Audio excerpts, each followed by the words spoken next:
Hey, I'm Nathan. And before we start, I want you to think about something you have never once thought about, which is that almost everything you trust to keep you alive is a promise made by a stranger you will never meet. A green light on a channel marker, a number painted on a buoy, a line on a chart. None of that is nature. Every bit of it is a promise somebody made and somebody else keeps, quietly, in bad weather, for very little money. Today's story is about a man whose whole family, going back 4 generations, kept that particular promise, and about the in-laws who figured out you can make a fortune by breaking it 300 feet at a time. It's got a beating at midnight, a wife with a phone, and one text message sent by a man who could barely see. But the part that stuck with me wasn't the violence. It was the moment he realized that the thing they beat him for, the thing they thought they had taken, was something you physically cannot steal from a man. Stay to the end for that, because it is the whole trick. Let's get into it. Boone Trawick came from people who lit things. His great-grandfather had been a lampist on the Quillet range lights back when a lampist meant a man with a canvas bag of tools who rode out to a tower on a bar in November and cleaned salt off a lens with his own shirt. His grandfather had stood surf watch through 2 hurricanes. His father, Amos, had spent 31 years in the Coast Guard and another 9 as a contract technician on the very towers his own grandfather had polished, and had come home every single night of Boone's childhood, smelling like diesel and cold brass, and saying some version of the same 9 words at the kitchen table. A light is a promise. You keep a promise lit. Boone had heard it so many times it stopped being a sentence and became a kind of weather in the house. He heard it when he was 9 and broke a window. He heard it when he was 17 and wanted to quit school and go crab with the Petrus boys. He heard it at 22 when he came home from boot camp with his hair gone and his shoulders finally caught up to his hands, and Amos had looked at him for a long moment and then said it again, quieter, like a handoff. Quillet, North Carolina, sat on the wrong side of Ray Inlet, which is to say the side that got the weather. 1,200 people, 1 grocery, 4 churches, a fish house that had been a fish house for 106 years, and a channel that moved. That was the thing outsiders never understood about the place. The channel moved. Every winter, the northeast blows pushed sand around Sister's Shoal like a man shuffling cards, and every spring somebody with a boat had to go out and find where the water had gone and mark it again so everyone else could live. That was Boone's job. By the time he was 39, he was a chief boatswain's mate and the officer in charge of the aids to navigation team at Ray Inlet. 12 people, 2 boats, 1 truck with a bad heater, and 141 federal aids scattered across 60 miles of shallow, mean, gorgeous water. Buoys, ranges, day beacons, little unglamorous steel things that told a shrimper at 3 in the morning in a 15-knot crosswind exactly where the sand began. Before the A&T, he had been something else. Boone Trawick was a surfman. If you don't know what that means, it's all right. Almost nobody does. It's the oldest qualification in the service, and one of the hardest to get. The man they let take a 47-foot motor lifeboat out over a breaking bar, in conditions that would kill you and me in 90 seconds. There are only a few hundred alive at any given time. They get a badge with a number on it. Boone was 431. He had that number tattooed nowhere and written down everywhere. And 11 years of his life were in the space between those 3 digits and the ordinary rest of him. He'd stopped running boats after a night off Coldspur when a wave put the coxswain's flat against his spine and left him with 2 fused vertebrae and a medical restriction he read 4 times hoping the words would rearrange. They didn't. So they gave him the aids, which is what the service does with its best small boat men when the ocean finally gets a piece of them. Some men treat that like a demotion. Boone treated it like a promotion into his own family history. His great-grandfather's tower was in his zone. He could see the top of it from his kitchen window. The kitchen window belonged to a 2-bedroom unit of station housing, with green trim and a screen door that never latched, and in it, most mornings, stood a 7-year-old named Birdie, who had inherited exactly none of his patience and all of his stubbornness. Birdie Trawick collected tide charts the way other kids collected trading cards. She could read a notice to mariners at 7 and could not, at 7, be convinced to wear matching socks. When Boone got home, she'd hold up a page and demand to know why the number by their inlet was different than yesterday, and he'd get down on the floor and explain the moon to her for the 40th time, and she'd listen like it was the first. Her mother was Larkin. Larkin Bellamy had been the most interesting person in Quillet when Boone was 24 and back from his first cutter, and she had known it. She was quick and funny and rude in a way that made the whole fish house laugh, and she was a Bellamy, which in Quillet meant something.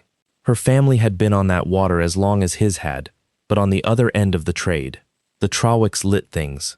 The Bellamys pulled things off the bottom.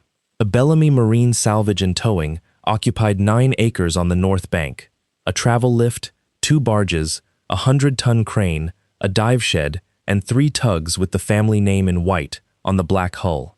Thurman Bellamy ran it, 63 years old, hands like a bundle of dockline, a man who had been photographed for a magazine, once standing on the flipped hull of a dredge, and had never fully returned from that photograph.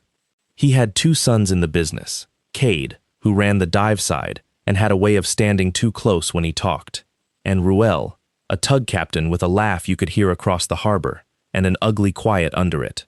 Orlean Bellamy kept the books, and the family, in that order. For 11 years it worked. That's the part that people who have never been in a hard marriage don't believe. It worked. Boone and Larkin had a bad 3 months in year 4, and a good 2 years after that. They had Bertie. Thurman made a show of not liking his son-in-law's uniform, and then bought the man a decent set of foul weather gear, the winter Boone split. On Sundays, there were 16 people at a table meant for 10, and Boone, who had grown up in a house of 2, liked it more than he ever admitted out loud. Then the water started lying. It began on an ordinary Tuesday in March. Buoy 41, a 5x11 steel can marking the north edge of the Sisters Shoal Channel, the one every boat under 40 feet used to come home, was off station. Boone found it on a routine check, 81 feet south of its assigned position. Not a lot. In a channel that narrow, it was everything, because 81 feet south meant the safe water a captain believed in at night had quietly slid onto a bar. He reset it himself, logged it. Ordinary. Winter ice. A workboat clipping the chain. Any of 10 things. 19 days later, 41 was off station again, 94 feet, same direction. He reset it, and this time he sat in the truck afterward with his coffee going cold, and did the thing that would eventually break his jaw. He thought about it. Sand moves. Chains drag. But sand and chains don't have a favorite direction 2 times in a row on a mooring that heavy. He pulled the maintenance history back 4 years and found 6 discrepancy reports on that one buoy, all in the last 3 years, all south, all in the 90 days before or after a grounding. That was the first true thing he learned. He didn't do anything with it yet. He was, at that point, a man with a coffee and a bad feeling, which describes half the people who ever prevented a disaster and all of the ones who didn't. He went home. Larkin was on the phone in the bedroom and shut the door with her foot when he came in, and Bertie was on the floor with tide charts fanned around her like a card trick, and Boone got down on the floor with her and did not think about the buoy for 2 hours. That night, the wind clocked around northeast, and out on the bar the water changed color the way it does before the sand shuffles again, and nobody in the house knew that a clock had already started. Quillet's economy was 3 things stacked: fish, tourists, and trouble. Fish had been dying for 30 years. Tourists came in a 9-week window and left, and trouble was steady. Trouble meant boats that hit things. Somebody had to pull them off, patch them, tow them, and get paid, and for 4 decades that somebody was Thurman Bellamy. Marine salvage is a strange medieval business, and Boone understood it the way you understand a neighbor's job. When a vessel goes hard aground, the salver doesn't bill by the hour. He gets an award, a percentage of the saved value of the hull and cargo, decided later by lawyers or arbitrators, or, most often, agreed on right there in the dark while the owner is standing on a deck that is at 11 degrees and getting worse. No cure, no pay. Save it. Take your cut. It rewards speed and nerve, which is why the men in it are speedy and nervy, and why the good ones are half heroes. The Bellamys had been half heroes for a long time. Thurmond had pulled the ferry off the mud in '98, with a line rigged in a way that got written up in a trade journal. Cade had gone under a capsized shrimper with no visibility and come out with a man who is currently alive and running a hardware store in Bath. But somewhere in the last 4 years, the arithmetic had changed. Boone learned it later in the language of a forensic accountant, but Larkin's brother said it out loud at Thanksgiving in the plainest way it could be said while carving. Boats don't hit anything anymore, Cade said. Everybody's got a plotter. Everybody's got a phone. You know what a phone did to this business? Killed it. He set the knife down. Used to be. A man out there was on his own eyeballs. Now he's on a screen. Thurman looked at his son for a beat too long and said, "So you sell the screen." Everyone laughed. Boone laughed. He thought it was a joke about advertising. The first grounding Boone worked personally that year was a 40-foot sailboat called Halcyon on the second Friday in May, with a family aboard. He got the call at 2:14 in the morning and was on the water in 11 minutes with 2 of his people, because the ANT boat was closer than the stations. He came around the north end of Sister Shoal with a spotlight and found a white hull heeled 25 degrees with its rig shivering and a man standing in the cockpit in a life jacket, holding a 9-year-old boy against his chest, like a sack of something precious. The man's name was Sig Lindahl. He was a dentist from Raleigh, and he was, when Boone got a line on him, the most bewildered human being Boone had ever pulled off a bar. "I was in the channel," he kept saying. He said it 11 times. Boone counted, later, because he had learned to count what people repeat. "I was in the channel. I had it on the screen. I was in the middle of the channel."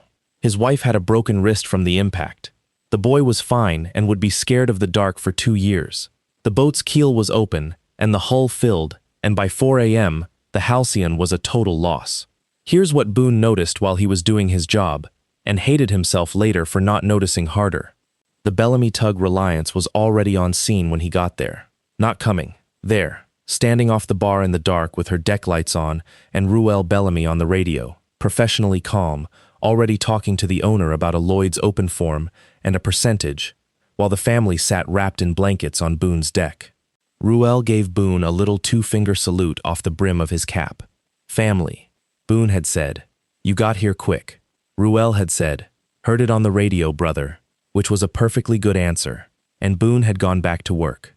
2 weeks later, he checked buoy 41, off station, 106 feet south. He reset it, and then, because he was the kind of man who reads the maintenance history, he went back and pulled the Halcyon's track.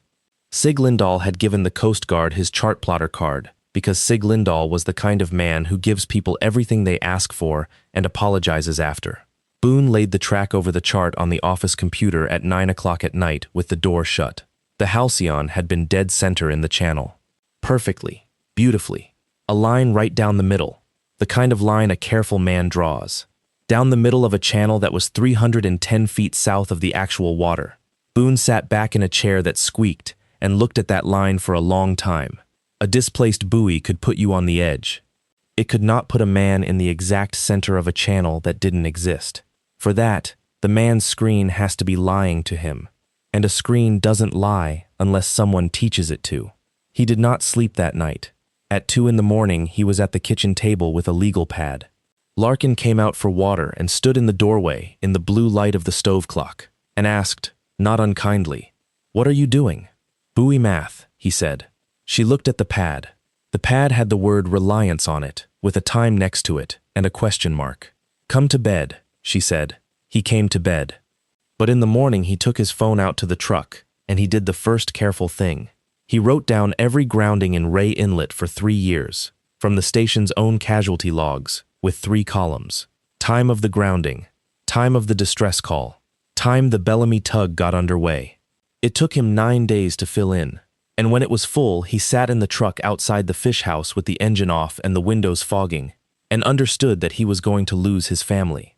Because in 11 of the 14 casualties, the tug had left the dock before the Mayday. Not after, before. On average 9 minutes and 40 seconds before a single human being on that water had said out loud that they were in trouble. There is no innocent version of that number. A salvor cannot be already coming. Weather can be predicted. Sand can be predicted. A specific boat, on a specific night, hitting a specific bar at a specific hour, cannot be predicted by anybody. Unless someone knows, because someone did it. Boone thought about who he was married to, and put his forehead on the steering wheel, and stayed there long enough for the windows to clear. The thing that finally made it real was not paper. It was a machine he built for $211. Boone had a technician's hands and a boatman's suspicion, and there was an antenna on the roof of the Quillette Range rear tower, his great-grandfather's tower, that had gone unused since the fog signal was retired. He mounted a small receiver up there and ran it for 9 days, recording every AIS transmission in a 15-mile radius. You've maybe never heard of AIS. It's the Automatic Identification System. Every commercial vessel of size broadcasts a little digital packet a few times a minute, saying who it is, where it is, how fast, which way. Your chart plotter shows them as triangles. It's the reason a shrimper at 2 a.m. in fog knows a tanker is coming around the point. And here's the part that a lot of very smart people find hard to believe the first time. AIS has no security whatsoever. None. It is an open radio format from the 1990s. There is no signature, no password, no verification of any kind. Whatever you transmit on that frequency in that format, every screen within range simply draws. That includes a category of message called an AIS aid to navigation, a virtual buoy. Ports use them to mark a wreck or a temporary hazard without physically dropping steel in the water. Your plotter draws a buoy symbol at whatever position the packet claims. Most modern plotters draw it exactly like a real one. Some helpfully connect a sequence of them into a suggested channel. On the fourth night, at 11:52 p.m., Boone's receiver logged 4 AIS aid to navigation messages that were not in any federal database, transmitting a line of virtual buoys across the north end of Sisters Shoal. They ran for 2 hours and 11 minutes. Then they stopped. They described, with real precision, a beautiful channel with 11 feet of water in it. There were 11 feet of water in it in 2004. In May, there were 3 feet, 1 bar, and the wreck of a barge from 1971. Boone printed the plot on the office printer and stood there holding it, and thought about Sig Lindahl saying I was in the channel 11 times, and about a 9-year-old who was going to be afraid of the dark until he was 11. 2 nights later, the phantom buoys came on again, and the trawler Merrily Dawn, 61-year-old Pearly Doggett at the wheel, and a 24-year-old named Cyrus Ott asleep in the forecastle, came in on the tail of a squall, running the beautiful channel on his screen. She hit the barge wreck at 7 knots and opened up along the port side. Pearly made a mayday, and then he made one more transmission, which was the only part Boone ever let himself think about in daylight, because Pearly Doggett, who had been on that water for 44 years and had taught half the harbor to splice, said, on an open channel, in a voice that was not panicked but confused, "I'm in the channel. I'm in the channel. I'm showing green both sides." Cyrus Ott never got out of the forecastle. Pearly died on the way to Norfolk with a piece of his own boat in his abdomen. The Bellamy tug Reliance had gotten underway 11 minutes and 20 seconds before the Mayday. Boone Trawick went to work the next morning and wrote it all up. The discrepancy reports, the casualty timeline, the AIS logs, the correlation, all of it, 41 pages, into the format his service uses, and he did the thing that is either the bravest or the most naive act available to a man in a small town, which is that he told his wife. He told her at the kitchen table on a Wednesday, because he loved her, and because he needed her not to be blindsided when it landed, and because some hopeful animal in the back of his skull thought there was a version where she said, "My God," and got in the truck with him. Larkin listened to all of it without moving. When he finished, she asked one question. Who else has seen it? He should have heard it. He would hear it forever afterward, in the exact tone she used, which was not horror and not disbelief, but inventory. "Nobody yet," he said. "It goes up Monday." That was Thursday. They came for him Sunday at midnight. He was asleep on top of the covers in a t-shirt because the unit's air conditioning had been broken for a week, and the maintenance request was in a queue behind 14 others. Birdie was at Orleans for the weekend, which Larkin had arranged on Friday, which Boone did not think about until much later. The door came in at 12:04 a.m. It didn't fly open, the way it does in movies. Somebody had put a pry bar in the jamb, and the whole frame came off the wall, with a sound like a tree splitting. And then there were 5 men in his house, and one of them was his wife's father. Thurman Bellamy came in first with a flashlight in one hand, and behind him came Cade, and Ruel, and a yard hand named Merle Pitcock, and a 22-year-old deckhand named Gaines Odom, who would spend the next 4 months not sleeping. Boone got to his feet, which was the correct instinct and the wrong tactic. In the 11-foot hallway of a 2-bedroom unit, standing up meant he was upright and alone and outnumbered 5-1. "Where's the drive?" Thurman said. He did not raise his voice. That was the thing Boone remembered. The man asked it the way you'd ask a clerk where the batteries are. "Thurm," Boone said, "go home." Cade hit him first, in the side, with a shortened aluminum bat that Boone learned in the hospital was a fungo bat, which is a thing used to practice hitting fly balls to outfielders. The third rib went with a sound Boone felt more than heard. He got a hand on Cade's shirt and got one good shot in, and Boone Trawick could hit. He put Cade into the wall hard enough to knock a photograph down, and then Ruel got him from the side, and there were 4 of them on him on the floor of his own hallway. They broke his jaw with a boot, right side, angle of the mandible, a clean displaced fracture. The surgeon in Norfolk showed him the film later and said, in a flat voice, that it was a stomp, not a punch. 3 ribs, 4 and 5 and 6 on the left. A torn ear, 2 teeth.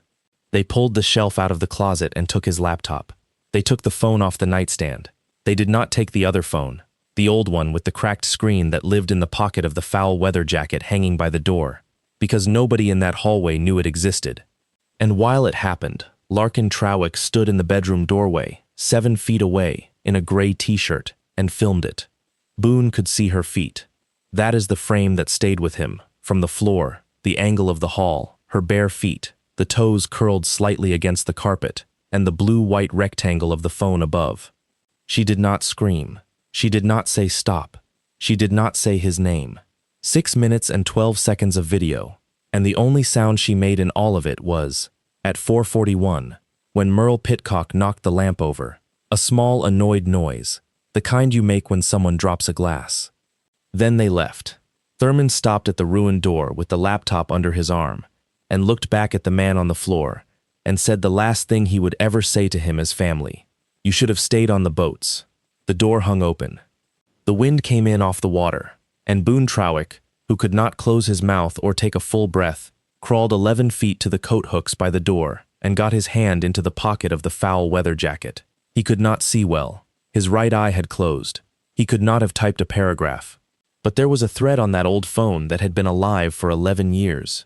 22 names in it, men and women scattered from Cape May to Yaquina Bay, who had one thing in common, which was that all of them had at some point taken a boat out over a bar in a night that should have killed them, and every one of them had the same 3 words tattooed on the inside of their working life.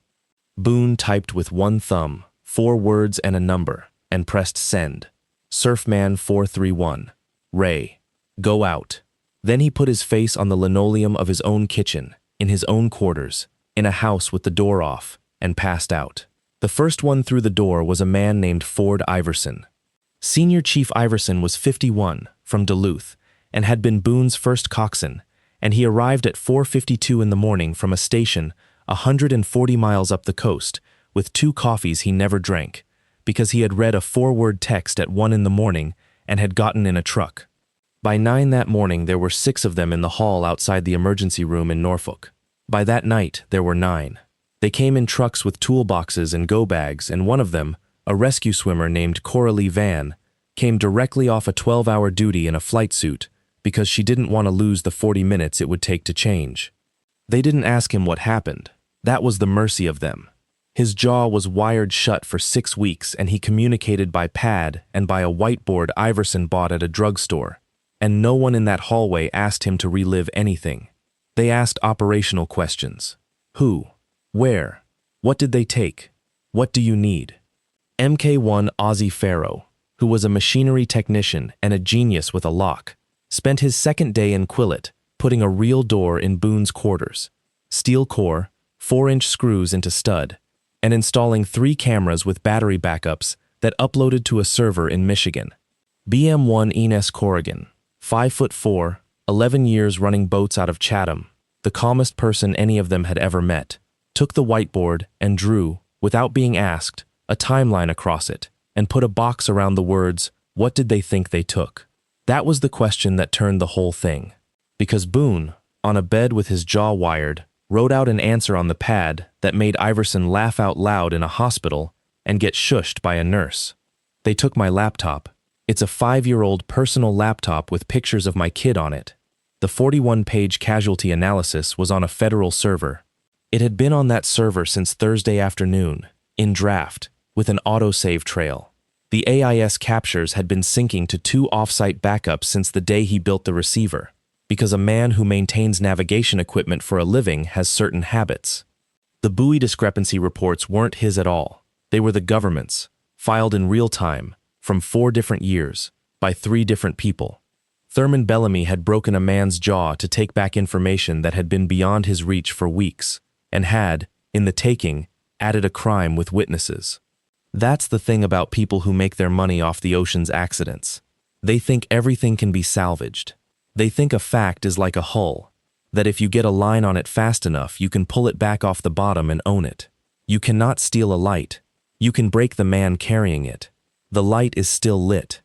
Boone wrote that on the whiteboard the second week, in block capitals, jaw wired, hand shaking, and Corrigan photographed it, and printed it, and taped it to the wall of the rented house on Sabine Street that became, over the next 4 months, the least official and most effective investigative operation in the history of Ray Inlet. But before any of that, Quille did what small towns do, which is that it decided. By Tuesday, 3 days after the beating, there was a competing story in town, and it was a good one, and it had video. Larkin Bellamy Trawick filed for an emergency ex parte protective order on Monday morning. In the petition, she stated that her husband had become erratic, obsessed, and paranoid over the last several months, that he had been building conspiracy theories about her family, that on Sunday night he had become violent in the home, that her father and brothers had come to the residence out of concern for her safety after she called them and had been forced to physically restrain him, and that she feared for herself and their daughter. Attached, a 6-minute, 12-second video of 5 men beating a man on a hallway floor. You would think that video is exculpatory. That's what everyone thinks. But a video is not a fact. A video is a frame, and whoever is holding the phone chose the frame. Hers started at a moment when Boone was already on his feet in a hallway, mid-motion, with his hand fisted in Cade Bellamy's shirt, because Boone, being a decent-sized man with 11 years of surf training, had done the one thing that looks worst on camera, which is fight back for 4 seconds before he was overwhelmed. Sheriff Bick Mullis watched 30 seconds of it in his office with Thurman Bellamy sitting across from him, and did not watch the other 5 minutes and 42 seconds. The order was granted, as they nearly always are, ex parte, without Boone present, from a hospital bed 100 miles away with his jaw wired shut and his phone in an evidence bag in a shed in Quillet.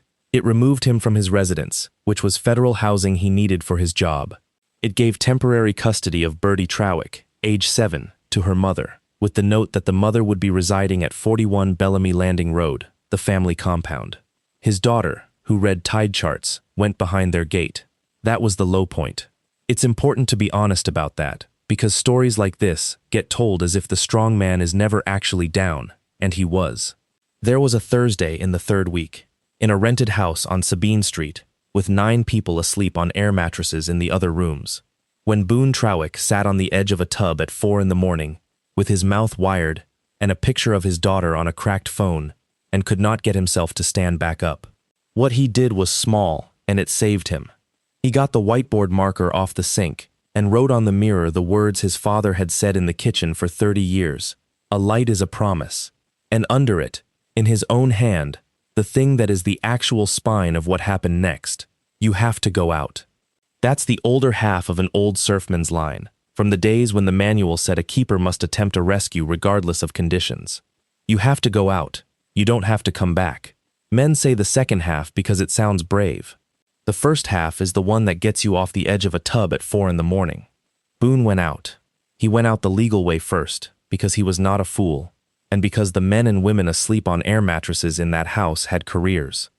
On the 21st day, Special Agent Winifred Auckland of the Coast Guard Investigative Service drove down from Portsmouth to interview a chief with a wired jaw, expecting an assault case.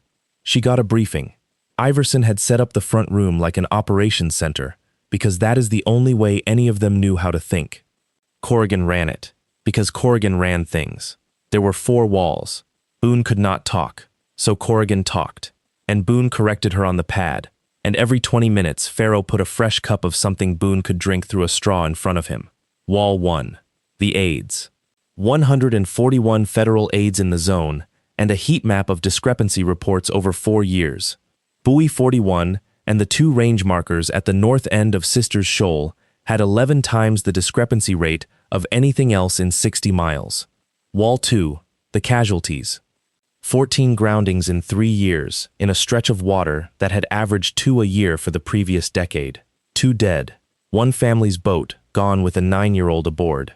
Total salvage awards and towage, $6,100,000, of which Bellamy Marine had taken $5 million for. Wall 3. The timeline. The one that made Auckland stop writing and sit forward. 11 of 14 times, the Bellamy tug got underway before the distress call. Mean lead time 9 minutes 40 seconds. Median 9 minutes. Wall 4 was the one Boone had built himself, and it was the reason the case was federal and not a bar fight. AIS captures. 4 phantom aids to navigation, transmitting from a source that moved a little each night but always sat within a half-mile of the Bellamy Yard, describing a channel that had last existed during the Bush administration, active on exactly 6 nights in 9 weeks, and 4 of those 6 nights had a casualty on them. Auckland looked at Wall 4 for a while and said, "You built the receiver yourself." Boone wrote, "My great-grandfather's antenna." "Say again?" Corrigan explained about the Quillet Range rear tower. Auckland, who was not a sentimental woman, wrote the word tower on her pad and underlined it twice, and later, in front of a grand jury, would call it the first honest witness in this case. Here's the legal shape of it, because it matters, and because it is the part that keeps people from doing this kind of thing when they know it. Interfering with a federal aid to navigation is not a local matter, and not a small one. Moving, damaging, or destroying an aid is a federal crime. Establishing a false light or a false signal to lure a vessel into danger has been a specific federal offense for a very long time, for the very good reason that it used to be an industry.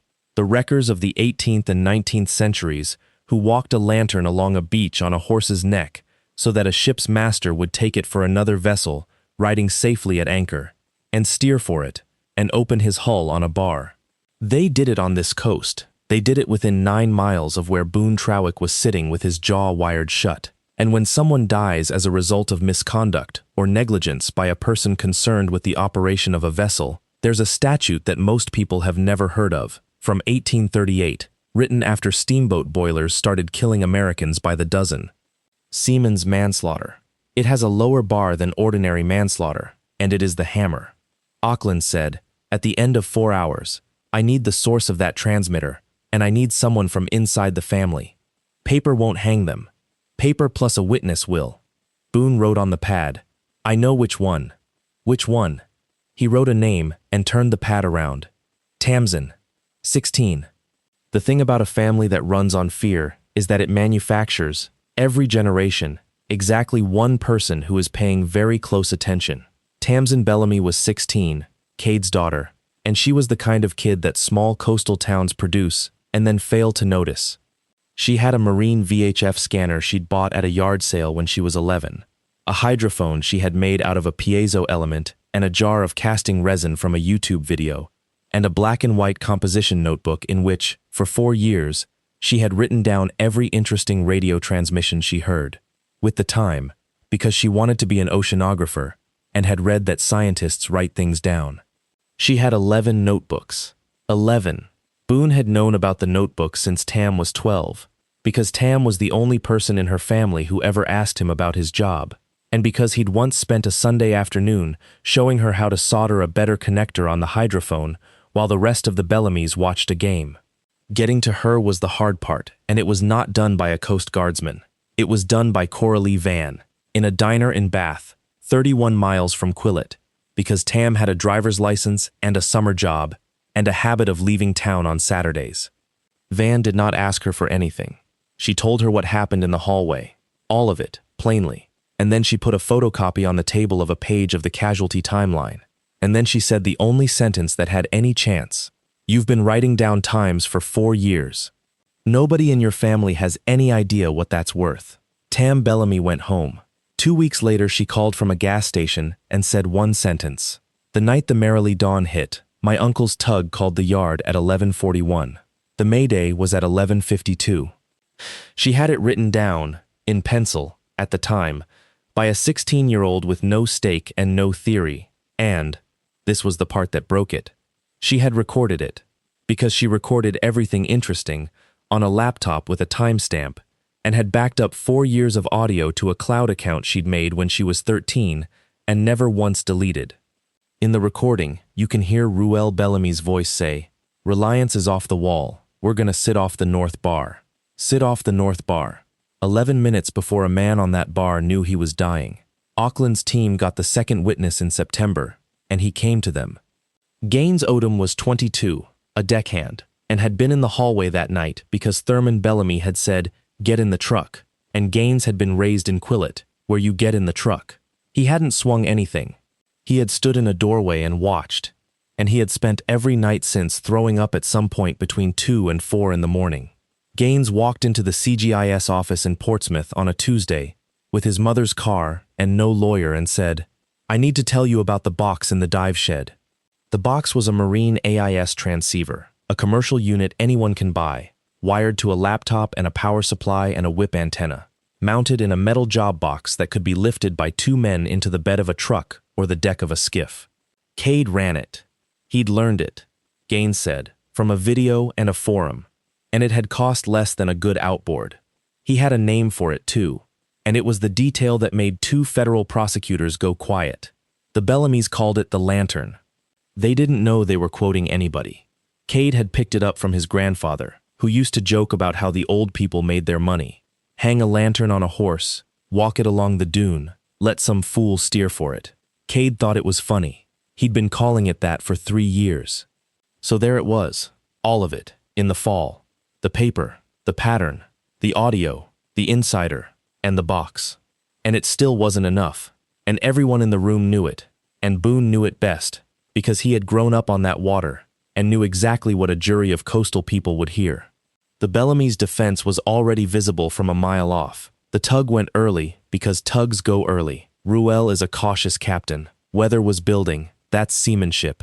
The AIS packets came from somewhere, sure, but the receiver was built by a man with a grudge who is currently under a protective order for domestic violence.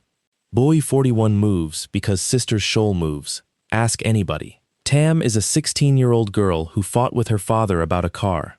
Gaines is a kid facing charges who traded a story for a deal. Every single piece was contestable. Which is why, in October, in a rented house on Sabine Street with a whiteboard on the wall, Boone Trawick, jaw healed by then, 11 pounds lighter, able to talk with a click in it that he'd have for the rest of his life, proposed the thing they eventually did. He said, "Stop trying to prove what happened.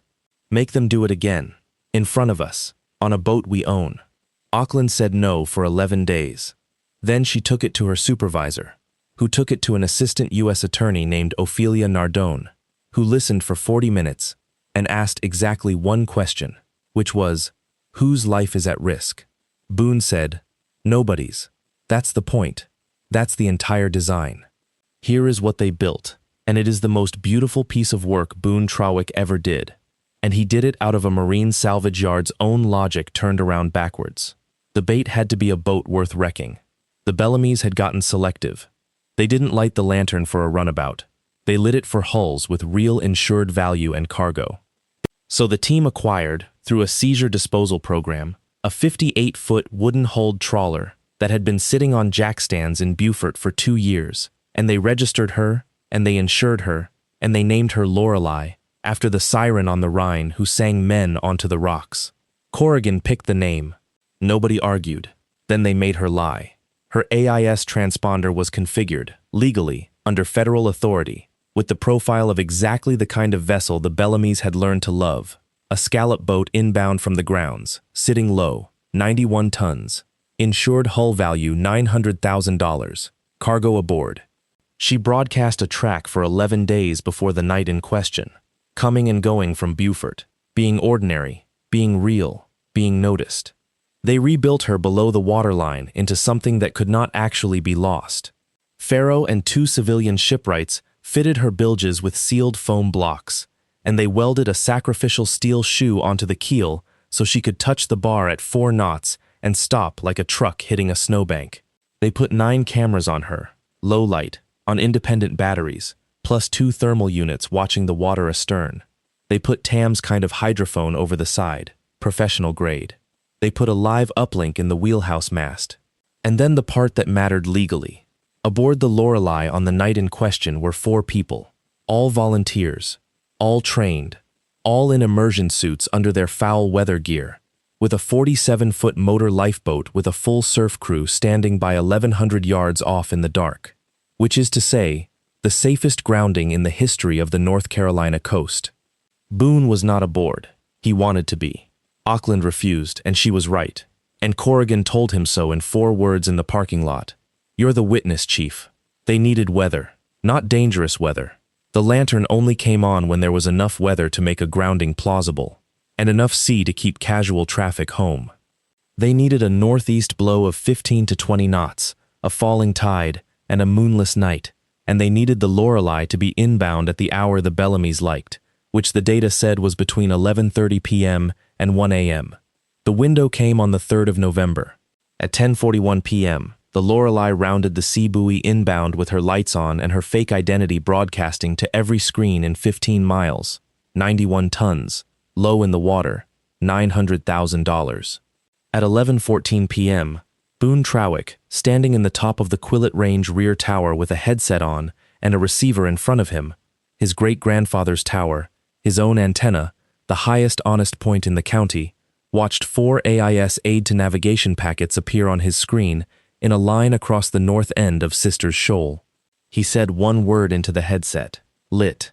In the wheelhouse of the Lorelei, Inez Corrigan looked at a chart plotter that had just drawn her a beautiful, well-marked, wholly imaginary channel with 11 feet of water in it, and she said, on a recorded line, in the flattest voice ever committed to federal evidence, confirming visual on 4 virtual aids, none of which exist.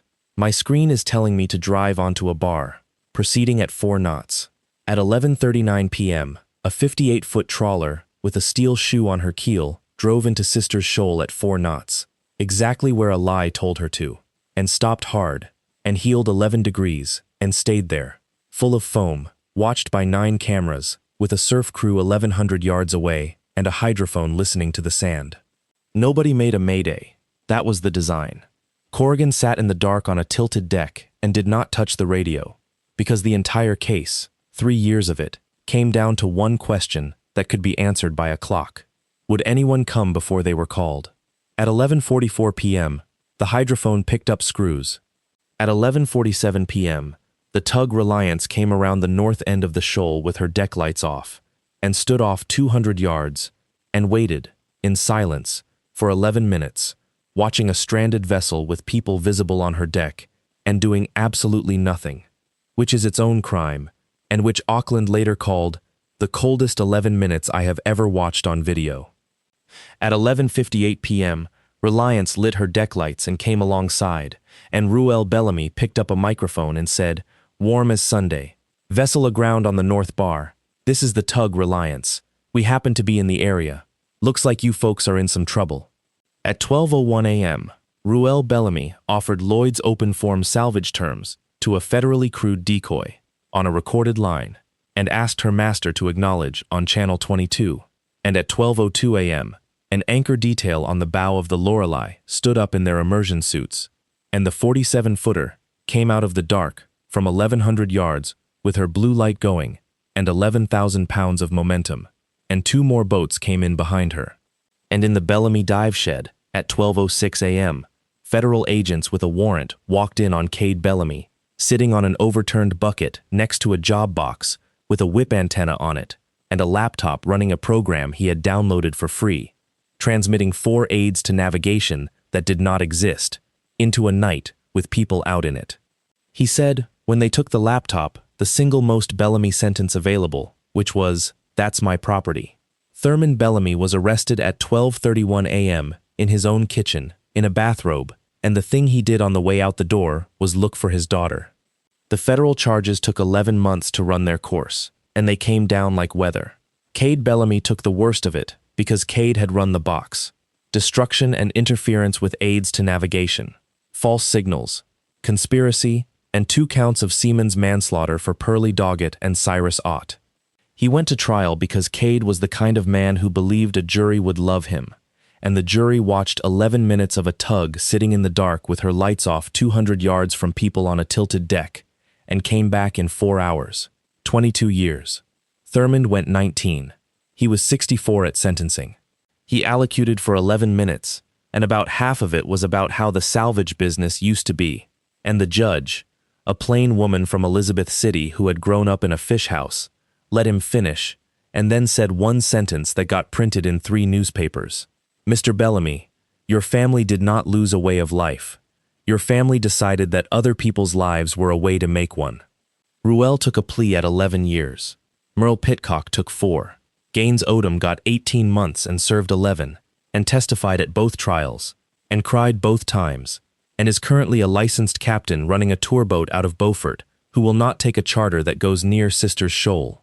Basil Threadgill, the marine surveyor who had signed off on 11 hard-aground constructive total loss reports, without once asking why one 400-yard stretch of one channel was eating boats, lost his accreditation and paid a fine that ended his business.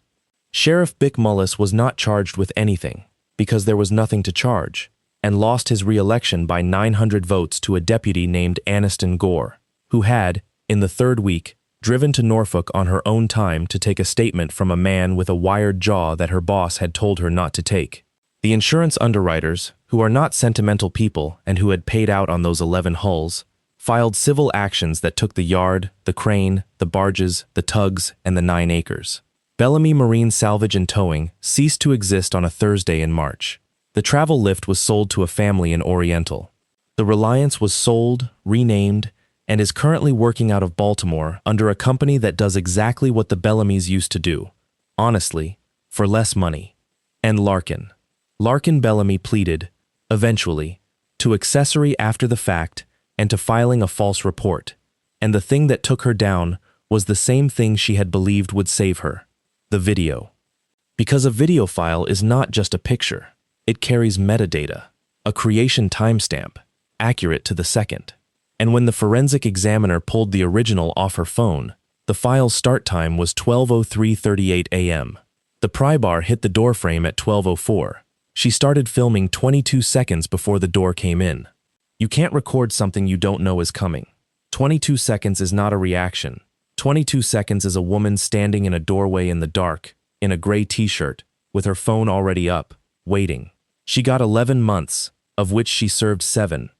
Boone was granted full legal and physical custody of Boone Trawick on a Tuesday morning in a courthouse in Elizabeth City, and the judge asked him whether he wanted the mother's visitation terminated entirely, and Boone Trawick, who had every right in the world to say yes, said no. He said, "She's her mother. Supervised, and let Bertie decide when she's older. I'm not going to be the one who makes that choice for her. She's got enough to carry." Iverson said later that was the only moment in 3 years he thought about crying. Were 2 more things, and they are the 2 that Boone would tell you actually mattered. The first was money. The insurance recoveries and the civil judgments left, after the lawyers, a little over $400,000 that nobody had a clean claim to. Boone and Auckland, and a lawyer named Cleo Abernathy, spent 6 weeks setting it up as a fund. It pays for 2 things: the maintenance of private aids in Ray Inlet that the federal budget doesn't cover, and the education of the children of watermen from Quillet, in perpetuity. It's called the Doggett-Ott Fund. Pearlie Doggett's granddaughter used it in its first year, for community college, for a program in marine science. The second was the tower. The Quillet Range rear tower had been dark since 2011, decommissioned, kept up by nobody, with 141 years of paint on it and Boone Trawick's great-grandfather's initials scratched in the iron of the gallery rail where he'd put them in 1919. The service had no budget to relight it and no operational need, and the fund did not exist to be sentimental. So they did it the way you do things, in a town of 1,200, 11 weekends, 40 volunteers, a donated LED optic from a manufacturer in Ohio who read the story, a new solar array, and a permit from the Coast Guard authorizing it as a private aid to navigation, maintained by the Doggett Fund, with the exact same characteristic it had shown in 1919. They lit it on a Saturday in November, at 5:41 in the afternoon, in a cold rain, in front of about 400 people, which is a third of the town. Boone let Bertie throw the switch. She was 9 by then, and had opinions about everything, and had insisted on wearing her father's foul weather jacket, which came down past her knees. Ford Iverson was there. Ines Corrigan was there. Coralie Van came off shift and drove 6 hours. Tamsin Bellamy stood at the back with her hood up, 18 by then, first year at UNCWU, marine science. And when Boone found her afterward in the parking lot, she started to apologize for her whole family, and he stopped her with a hand on her shoulder and said the only thing he had ever wanted to say to her, which was, "You wrote it down. That's the job. That's the whole job." And when the light came on, 4 seconds on, 4 seconds off, the way it had been since Woodrow Wilson was president, the harbor sounded its horns, and a 7-year-old's father stood in the rain in a borrowed hat and thought about his own father at a kitchen table. A light is a promise. You keep a promise lit.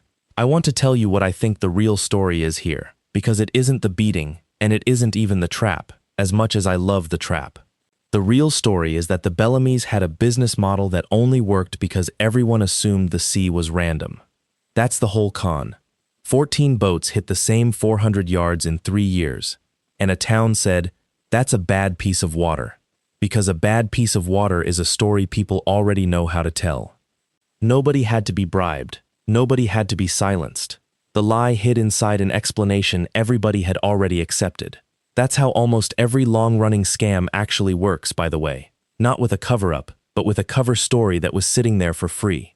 And the only thing on this earth that beats it is somebody boring enough to write down times. That's Boone, with his 3 columns in a cold truck. That's a 16-year-old with 11 composition notebooks, who wrote down a radio call at 11:41 because she thought it was interesting. Neither of them was investigating anything. They were both just refusing to round off. The second thing I keep coming back to is the 22 seconds.